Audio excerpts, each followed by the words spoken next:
Bonjour, je vais vous parler d'éco-conduite qui se décompose en deux parties. Premièrement, c'est de conduire son véhicule de façon économe.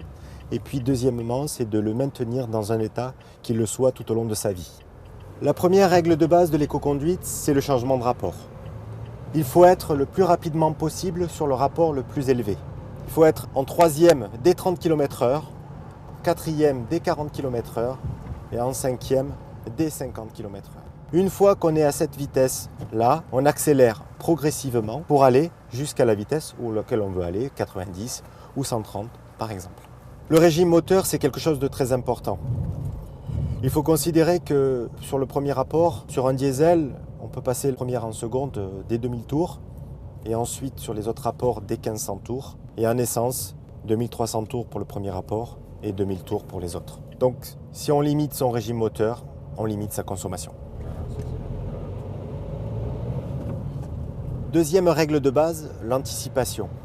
Quand on est dans le trafic urbain, on va avoir plein d'occasions où on va avoir une zone de décélération devant nous, un feu, des voitures qui freinent. Et dans ce cas-là, il va falloir éviter d'utiliser la pédale de frein, sauf en cas de sécurité bien sûr, parce que quand on utilise la pédale de frein, on gaspille de l'énergie cinétique. Il va falloir plutôt lever le pied de la pédale d'accélérateur, et dans ce cas-là, il y a coupure d'injection, et c'est le véhicule qui entraîne le moteur et non le contraire. Donc on roule gratuit. L'anticipation, ça va être aussi quand on est dans des phases de descente, on a la route qui descend, pour conserver sa vitesse, on va lever le pied de l'accélérateur, et dans ce cas-là, de nouveau, on sera en coupure d'injection, et on aura le même résultat, zéro consommation.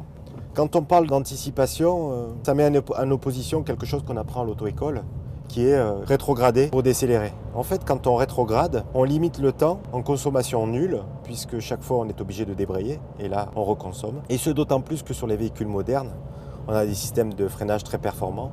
Donc il ne faut pas utiliser le frein moteur, il vaut mieux rester sur le dernier rapport et décélérer et rouler gratuit. Troisième précepte très important, limiter sa vitesse. Ce qu'il faut savoir, c'est que sur l'autoroute, si on roule à 120 km/h plutôt que 130, on va en fait consommer 10% de moins, alors qu'on va mettre 4 minutes de plus pour parcourir 100 km. Donc il faut choisir entre 4 minutes et 10% de consommation. Si vous êtes au ralenti 30 secondes, n'hésitez pas à couper le contact.